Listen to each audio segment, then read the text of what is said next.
इस धरती पर बड़े बड़े डायनासोर जन्मे और चले गए।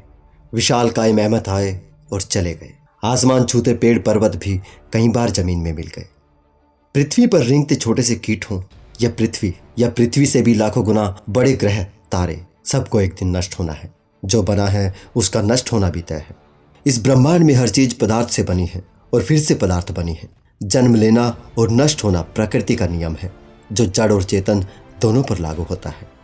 लेकिन कुछ ऐसा भी है जिसके बारे में कहा जाता है कि वो ना जन्म लेती है ना मरती है, वो सिर्फ शरीर बदलती है, यानी कि आत्मा। तो क्या वाकई में आत्मा जैसी कोई चीज होती है या फिर यह अज्ञानतावश या साजिशन गढ़ी गई एक कल्पना है? आत्मा शब्द धर्म से आया है और किसी भी धर्म ने आत्मा को पदार्थ नहीं कहा, इसलिए नष्ट होने और फिर से बनने की थ्योरी आत्मा पर लागू नहीं की जा सकती।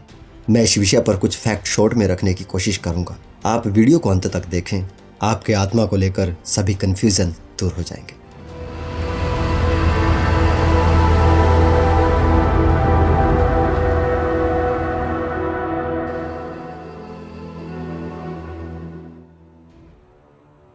मनुष्य जब से सामाजिक प्राणी बना और जीवन का सही मूल्य जानकर उसने जीवन का उपभोग करना सीखा, तब से वह इससे अलग होने से भी डरने लगा। वह कभी मरना नहीं चाहता, फिर भी मर जाता है। हमेशा जीवित रहने की तमाम जद्दोजहद के बावजूद वह मृत्यु को नहीं टाल पाया, तो उसने इसका एक अनोखा हल निकाल लिया, आत्मा और परमात्मा की कल्पना। दुनिया भर के लगभग सभी धर्मों ने मरने के बाद के जीवन की कल्पनाएं दी हैं, जिसमें कहा गया मरने के बाद आत्मा स्वर्ग, नर्क या जन्नत में जाएगी या उसको अगला जन्म मिलेगा।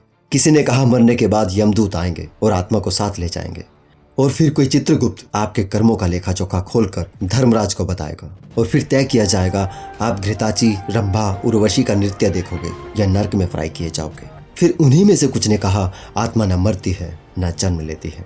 किसी और धर्म ने कहा कयामत के दिन तक आत्माएं कब्र में पड़ी रहेंगी और जब सूरज चांद सितारे लपेट दिए जाएंगे तब अमाल नामे खोले जाएंगे। तब सभी आत्माओं को इकट्ठा किया जाएगा और उनसे उनके कर्मों का हिसाब लिया जाएगा।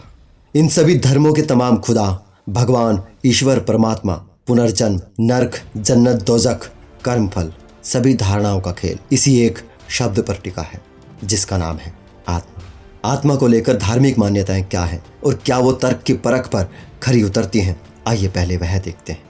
आत्मा के बारे में भागवत गीता के अध्याय 2 20वें श्लोक में कहा गया है, यह आत्मा किसी काल में न तो जन्मता है न तो मरता ही है तथा यह न उत्पन्न होने वाला ही है, क्योंकि यह अजन्मा, नित्य, सनातन, शाश्वत और पुरातन है।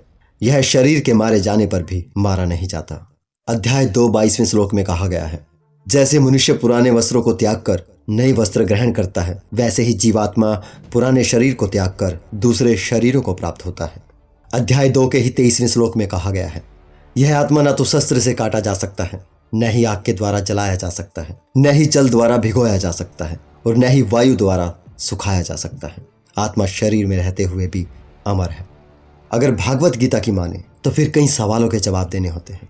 जैसे अगर आत्मा पर किसी चीज का कोई असर ही नहीं होता तो फिर वो नर्क में सजा और स्वर्ग में मजा कैसे ले सकती है? आत्मा के पास ना तो मस्तिष्क है, ना आंखें हैं, ना ही हाथ है, ना वो देख सकती है, ना छू सकती है। सबसे पहले तो घृताची, रंभा, उर्वशी का ख्याल दिमाग से निकाल दीजिए। उसके बाद ये बता दीजिए कि आत्मा पर किसी चीज का असर ही नहीं होता है। ये एक्सपेरिमेंट कब किया गया और कैसे किया गया? ऋषिवर ने आत्मा को किस चीज से काट कर देखा कि यह कटती नहीं है? कैसे पानी में डुबा कर देखा कि यह डूबती नहीं है? मतलब उन्होंने ये सब कैसे जाना है? उसके बाद ये बताएं, अगर आत्मा अजन्मी और पुरातन है, ये जन्म नहीं लेती, तो जनसंख्या इतनी ज्यादा कैसे बढ़ गई? जब आत्मा सिर्फ कपड़ों की तरह शरीर बदलती है तो नई आत्माएं कहां से आई? इस पर भी मैंने जवाब खोजा। कुछ खास जवाब तो मुझे नहीं मिला, लेकिन कुछ एस्ट्रल ट्रैवल की दुकान चलाने वाले बेहुदा तर्क देते नजर आए। ये लोग तो अपनी दुकान बचाने के चक्कर में बेसिर पैर का कुछ भी बोल सकते हैं। कोई इनसे पूछे प्रतिदिन मनुष्य अपने खाने के लिए कितने सारे चिकन मार देता है, जबरदस्ती उनकी पैदावार बढ़ाई जाती है, फिर उन्हें बेरहमी से मार दिया जाता है। नैतिकता के आधार पर तो सबसे पहले उन्हें ही मानव जीवन मिलना चाहिए। सोचिए अगर ऐसा हो तो कसाई के रूप में जन्मे चिकन्स की संख्या क्या होगी? प्रतिदिन अरबों खरबों मक्खी मच्छर मर जाते हैं। बरसात के बाद कितने ही कीट पतंगे सड़कों पर लगी लाइटों पर मंडराते हैं। कुछ ही देर में वो नेचुरल तरीके से मर जाते हैं। सुबह उनसे सड़कें भर जाती हैं। तो ये सभी आत्माएं कहाँ जाती है? कोई इन एस्ट्रल ट्रैवल करवाने वाले बाबाओं से ये भी पूछे, पेड़ पौधे भी भोजन ग्रहण करते हैं, वो भी वंश वृद्धि करते हैं, उनमें भी आप आत्माएं बता रहे हैं और उनका पुनर्जन्म भी करा रहे हैं। तो फिर जो हमारे खेतों में फसलें लहला रही हैं, बताइए क्या ये सभी जीवात्माएं पंक्तिबद्ध खड़े होकर पुनर्जन्मों के कर्मों का फल भोग रही हैं? और जब बाढ़ आती है या सूखा पड़ता है तो क्या वो फसल के कर्मों का फल होता है? इसका मतलब तो बांध बनाकर फसल बर्बाद होने से नहीं रोकनी चाहिए। क्यों किसी के कर्म फल के रास्ते में बांध बनाया जाए? किसी परेशान किसान को ये ज्ञान मत देना प्रभु, नहीं तो आपकी आत्मा तुरंत मोक्ष को प्राप्त हो सकती है। आप ही अंदाजा लगाइए, ये सभी जीव आत्माएं अगर इंसान, हाथी, जिराफ, घोड़े बनकर जन्म ले तो इस धरती का क्या होगा? चलिए आधे घास फूस को मोक्ष भी दिला दें तो भी धरती पर पांव रखने की जगह नहीं बचेगी। और कोई बाबा ये भी बताए, अरब देशों में आबादी क्यों बढ़ रही है? वहां तो रेत ही रेत है, ज्यादा पेड़ पौधे भी नहीं है। तो क्या वहां भारत से ही आत्माएं एक्सपोर्ट की जा रही है? ये सिद्धांत तभी मान्य हो सकता था जब इस धरती पर मौजूद हर जीव, पेड़ पौधे, घास, जानवर, कीट पतंगों की संख्या बराबर होती। यहाँ तो विधाता के मास्टर प्लान की पूरी बैलेंस शीट ही गड़बड़ है। वैसे मेरे हिसाब से तो शाकाहारी शब्द ही हर जगह से हटा देना चाहिए। हर व्यक्ति रोज साग सलाद के रूप में न जाने कितनी ही आत्माएं चबा जाता है। बहरहाल अगर आत्माएं पुनर्जन्म लेती और कर्मों का फल भोगती तो आज बुराई खत्म हो जानी चाहिए थी। कोई चोरी करता है, पकड़ा जाता है, सजा पाता है। कोई किसी को मार देता है, सजा पाता है। अपने जीवन के अनमोल वर्ष कारागार में बिताता है, पछताता है, शर्मिंदा होता है। चलिए मान लेते हैं अगले जन्म में भी उसकी सजा पाता है और ये सब सृष्टि के आदि से चला रहा है। तो आप कोई भी गणित लगाएं, बुराई तो कम होनी चाहिए थी, लेकिन बुराई तो बढ़ती जा रही है। क्या ये उस विधाता के विधान, उसके मास्टर प्लान पर सवाल नहीं है? दोस्तों, इसमें कोई रॉकेट साइंस नहीं लगानी है। ये तो साधारण सी बुद्धि लगाने से भी बात समझ में आ जाती है कि क्यों उस वक्त के ऋषि मुनियों को लगा जो मरता है वही दोबारा जन्म लेता है। पहले के समय में आज जैसी मेडिकल सुविधाएं नहीं थी।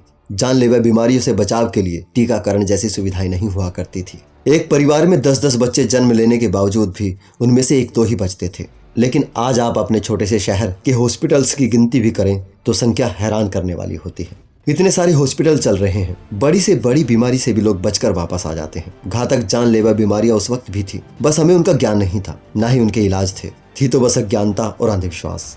बहुत अधिक लोग इलाज के अभाव में दम तोड़ देते थे। कहने का तात्पर्य यही है कि जब ये सब लिखा गया तब मृत्यु दर और जन्म दर लगभग बराबर थी। तो उन्हें लगा जो मरता है वही दोबारा जन्म ले रहा है। उन्होंने वही लिखा जो उन्हें लगा था। उस दौर के लिखे को ही अंतिम सत्य कहकर उसी लकीर के फकीर बने रहने में आज कोई बुद्धिमता नहीं।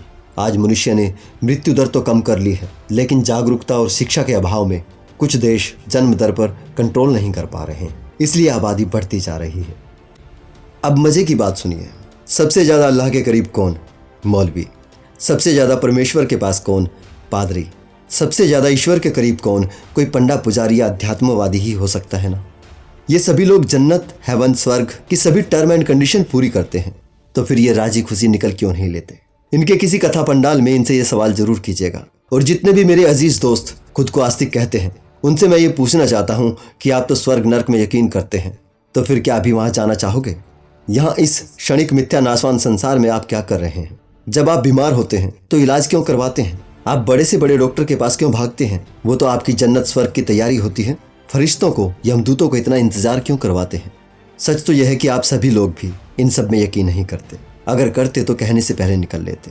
बहुत से लोगों को तो सिर्फ 1% का डर ही आस्तिक बनाए हुए है। कहीं स्वर्ग नर्क वाली बात सही हुई हम तो लटक जाएंगे।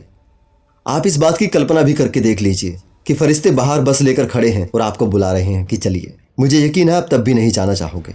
मैं दावे के साथ कह सकता हूँ कोई भी नहीं जाना चाहेगा। आप सभी यही कहेंगे, अभी नहीं, थोड़ा और यहाँ रहने दो, इस जीवन को थोड़ा और जीने दो। बहुत कुछ रह गया है, बहुत कुछ है जो नहीं किया है। कथित स्वर्ग नर्क में पूर्ण रूप से यकीन कोई भी नहीं कर सकता, चाहे कितना भी बड़ा आस्तिक हो। वहाँ अरबों खरबों आत्माओं का एक खुदा होगा। यहाँ तो हो सकता है आप भी किसी के लिए खुदा हो, कोई आपकी पूरी दुनिया हो, किसी की पूरी दुनिया आप हो। इस संसार को आप जानते हो, आपके सभी जानने वाले यही हैं। यहाँ आपका परिवार है, जिनसे मिलने की जल्दी आपको रोज शाम को रहती है।